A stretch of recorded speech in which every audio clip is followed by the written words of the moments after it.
much of a conflict is this, the idea of a Harvey aid package along with comprehensive tax reform? It's not a conflict at all. Thanks for having me. It's great to be on the show. Look, America has a gargantuan debt problem. It's a debt problem that's caused by the fact that we spend too much. That's primarily driven by entitlements.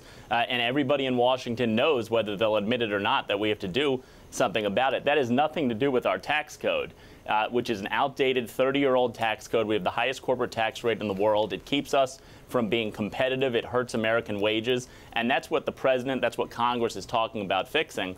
And then Hurricane, we all know that when we have an emergency, we have to deliver true emergency relief. And so I think trying to conflate this and make it into an issue about debt is just totally dishonest. We need tax reform. We need to take care of the people of Houston. And we need to solve our debt. But we also need to do all three of those at the same time. And that's the critical point here, and perhaps where the conflict comes in, because as you rightly point out, we've got a spending bill to sort out, a debt ceiling to raise. There's still hopes, it seems, from establishment GOP members that they can get some form of tax reform done by the end of the year here, and Hurricane Harvey as well to address in terms of emergency funding. So do you think actually that makes it easier in a way to pass and avoid some kind of showdown over the debt ceiling in the coming month?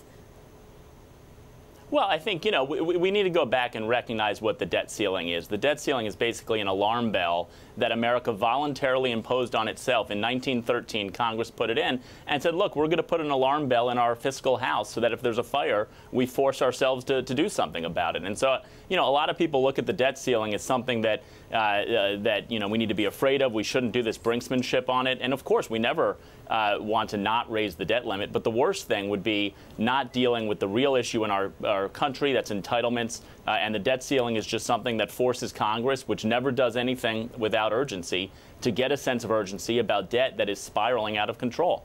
I don't think that, you know, should impact the Harvey bill in any way. We've had a hurricane. There's going to be a couple $1 billion, maybe $15 billion, some people are saying, that need to be spent on it. You compare that to $20 trillion of debt. The numbers are just not of the same order of magnitude. So let's take care of the people of Houston, but let's also take care of our children and grandchildren that are going to be drowned by debt if we don't do something about it. And when you turn off the alarm, you also have to deal with the underlying fire.